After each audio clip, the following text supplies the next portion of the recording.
guys, this is day one of learning online. I hope everybody's staying safe and healthy. Hopefully by now you have checked out the website that all of us teachers have created in order to keep you all able to review so that when we do get back in the classroom, we can jump right back to where we left off. So for now, we are just going to review materials that we have done in the past. And for us, we're going to start by reviewing how to write and solve equations, which is what we should have been testing on tomorrow, on Wednesday. So this is day one of online instruction, day two of our closure. So let's get started.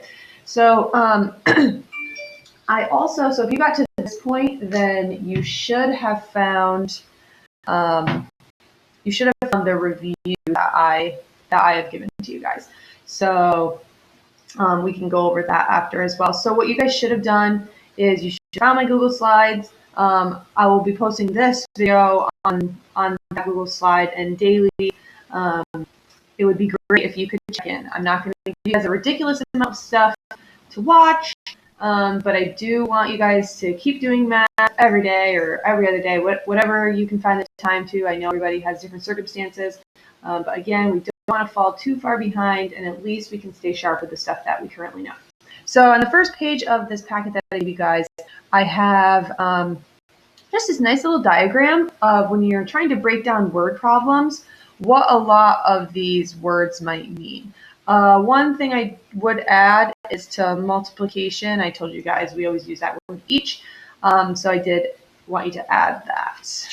Okay. On the next page, I have a bunch of examples for you on how to solve problems. So we're going to do a lot more examples with parentheses. I know we only spent one day on that, so when we do get back, we will focus a little more on parentheses. But remember, I told you that nice little acronym, don't call me after midnight, and that was in your other packet. So this just means first we are going to distribute into our parentheses, if there are any. Then we will combine like terms. And remember, this is on each side separately, so this has to do with each of the expressions that are equal to each other, right? So I wouldn't combine like terms like by adding and subtracting. I just combine like terms on one side if there are those. So we will do some that have that. This one is more for as you move through math, not so much this year, but we're going to move our variables. We always want to have our variables on one side of the equation. And then this one is add or subtract our constants. Sorry, I'm in that room. And then multiply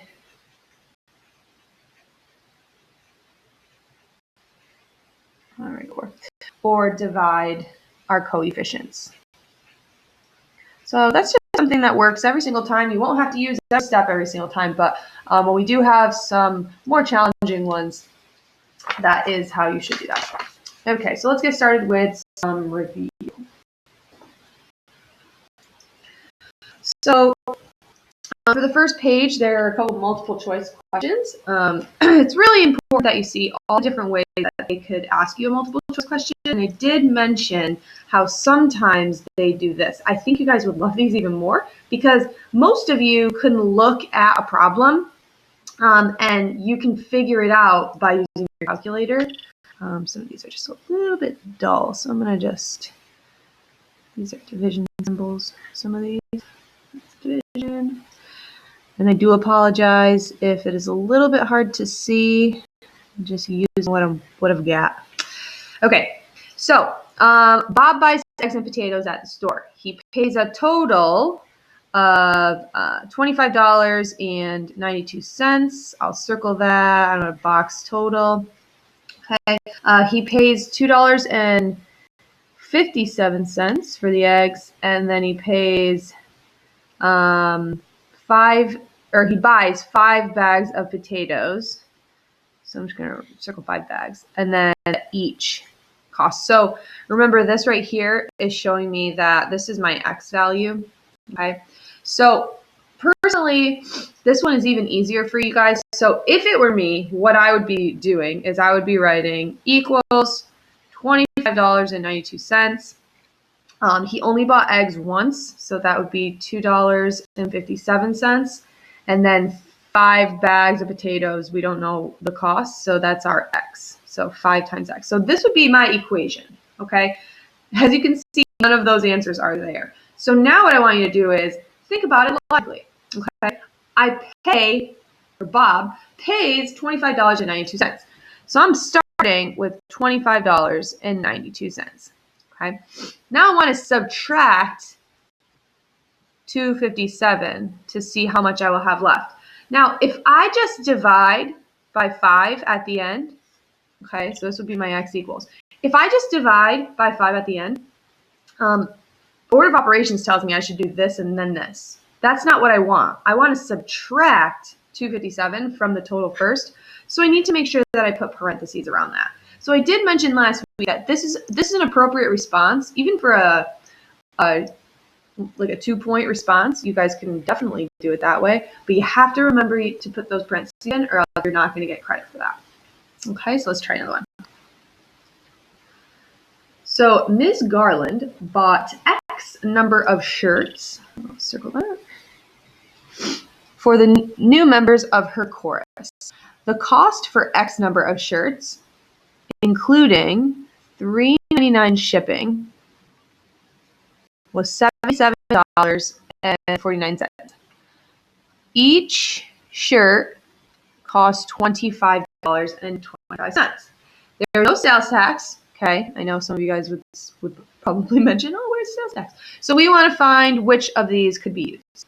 Now, the first thing I want to ask you guys is if we notice, a lot of these look very similar, but what we have here is the parentheses. So you have to ask yourself, is that X just supposed to be attached to one thing?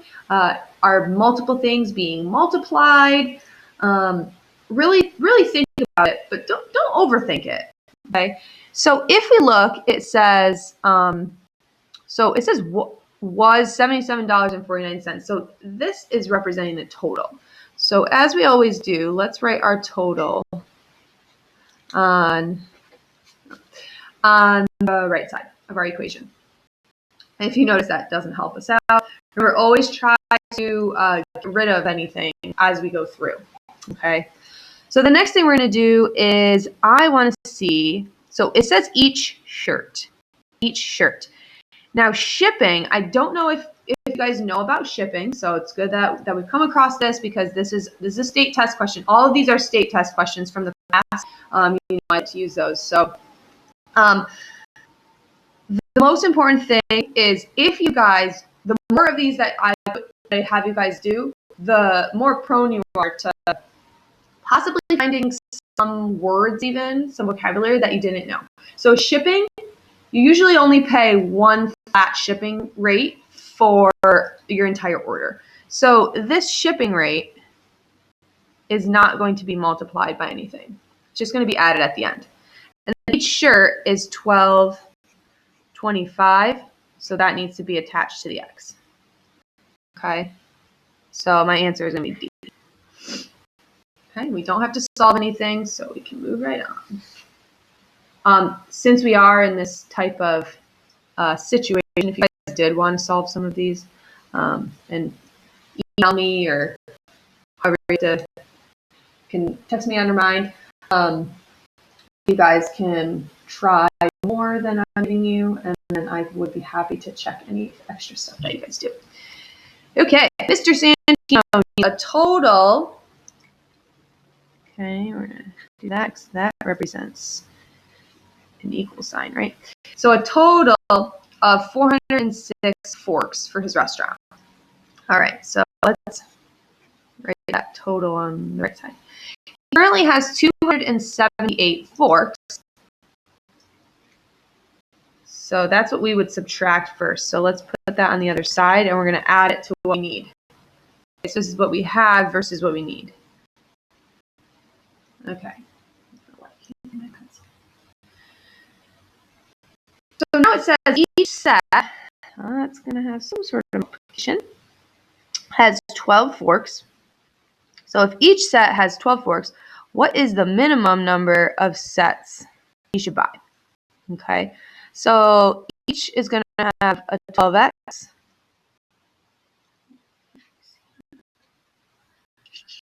Better without the light. Oh yeah. Okay.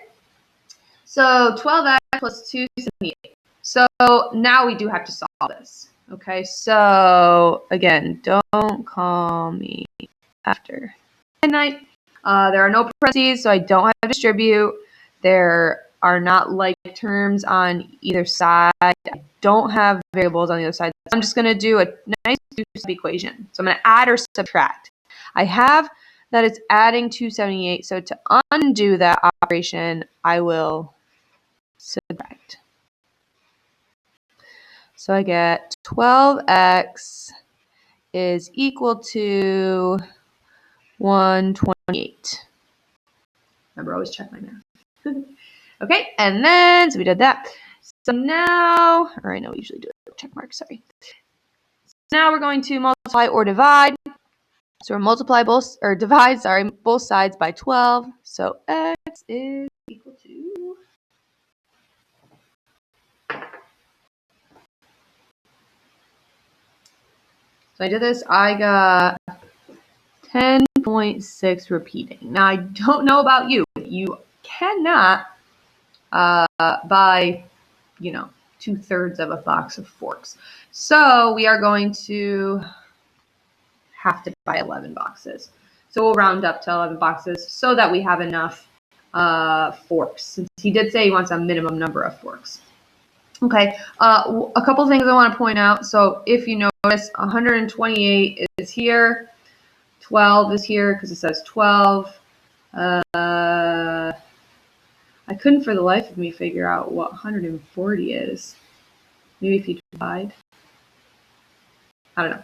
But again, please be sure to do the entire problem through. If you work backwards and did, 11 times 12 and then added 278, you could definitely work backwards for that one as well. So that one was A. Okay, a few more multiple choice. So Mike took a taxi from his home to the airport. The taxi driver charged an initial fee of $6 plus $3 per week, or per mile, sorry, per mile. So the total fare was $24. So we're not going to include a tip. It wants to know how many miles. Oh, I just realized I haven't been underlining the question. I'm so sorry. So Mike traveled, so how many miles did Mike travel by taxi? So he paid $24 altogether. Okay. An initial fee, remember, is only one time. Okay. If it is a one-time fee, you only pay it once. Okay. And then $3 per mile. Look at this. We don't know. X equals miles. We don't know that. Right? We don't know that. So 3x. So there's our equation. We'll subtract 6 from both sides. 18. Divide both sides by 3. So x equals 6 miles. There we go.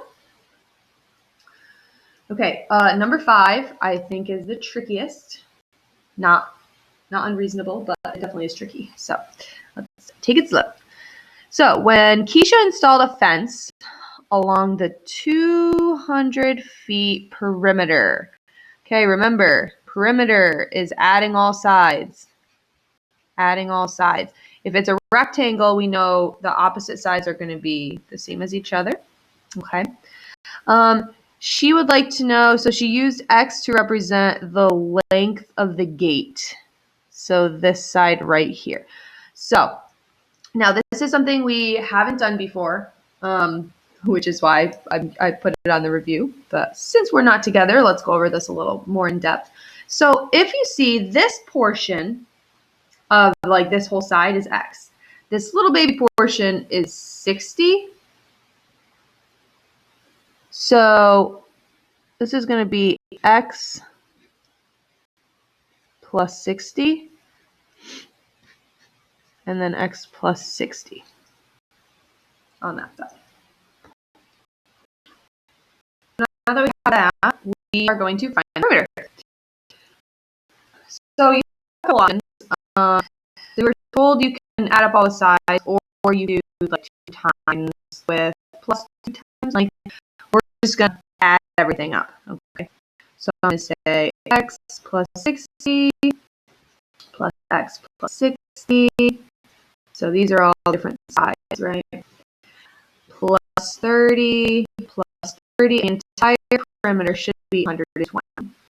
Okay, so now we actually combine like this. So I have an x here, x here. So if we want, we can just rewrite it using the commutative property.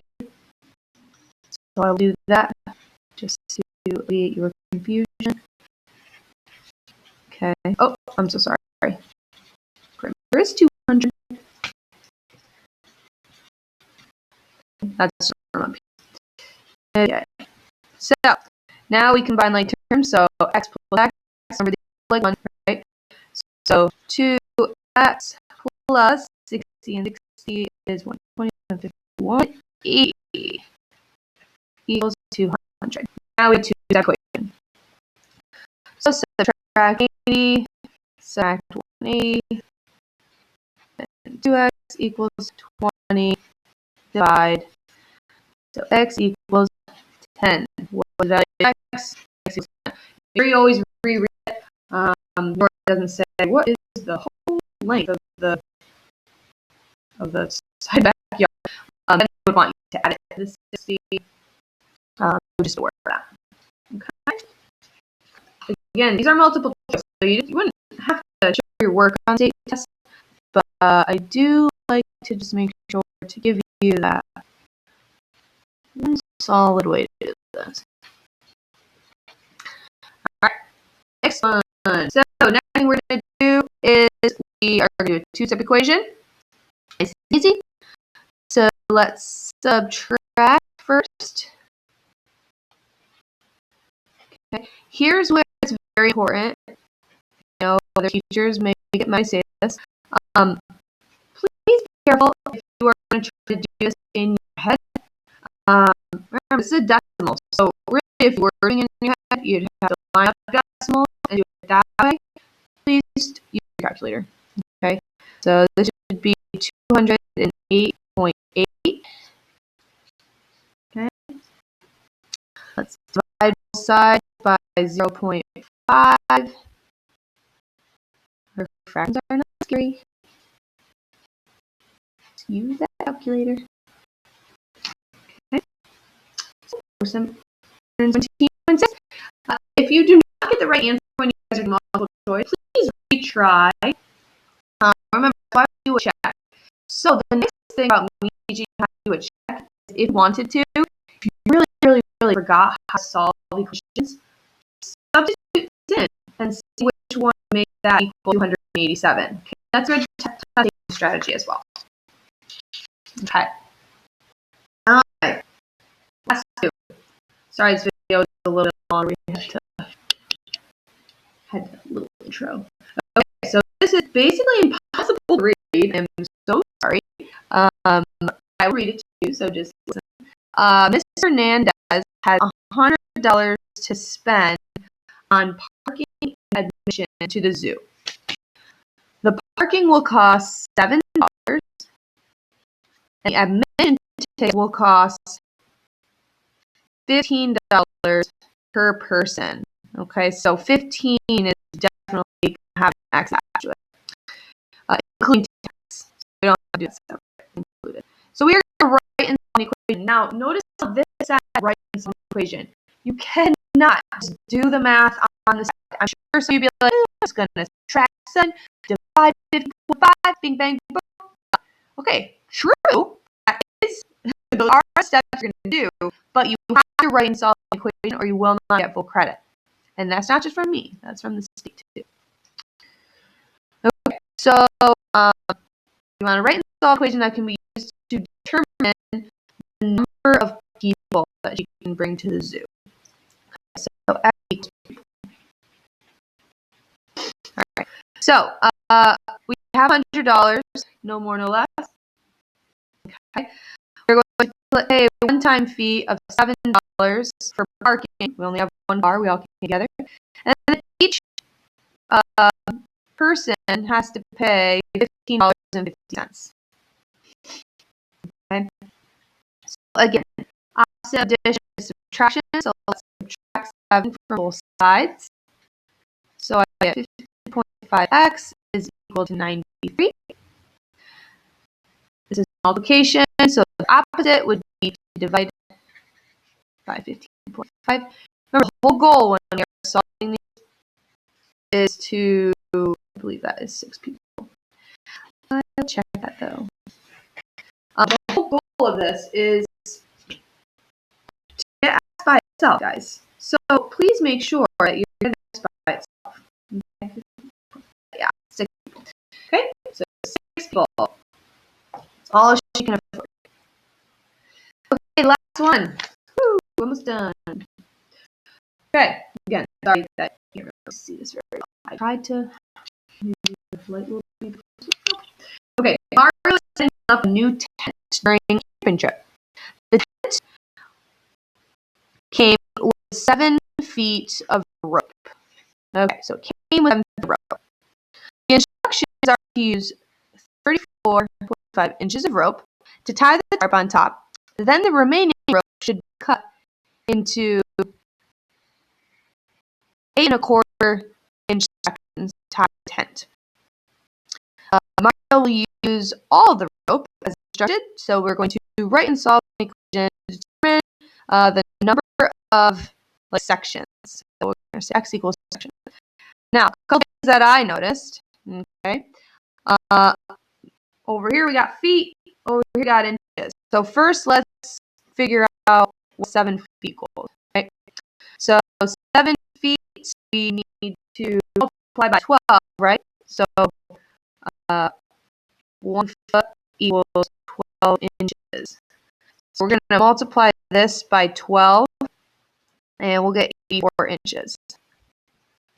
So instead of 7, we're going to use 84 inches. Also, instead of 8 1/4, I'm going to use 8.25 inches. Okay, it's easier. All right, so in total, we have 84 inches of rope. We need to tie the tarp with this 34.5 inches of rope, and the rest of it are the sections that we tie the stake to the ground. Okay, so we want to know how many sections we can cut at the end. So 8.25x. Okay, there's our equation. So now let's solve. Opposite of addition is subtraction. So sorry, I'm getting delirious over here. It's funny. Dog Jimmy is just staring at me like, who are you talking to? Okay, now we have 8.25x is equal to 40.5 inches. Opposite of multiplication is addition. So divide, and x equals 6 sections. So Mario can cut 6 sections. I swear the answer is not a 6. I don't know how I randomly do state questions that were like that. Okay, guys, so that is all I have for you today. So tune in. I'm not going to do my own video every day unless you guys really love it. But I thought that this one that very important. I will put some quiz links for you guys to keep up with that. Maybe on Prodigy. And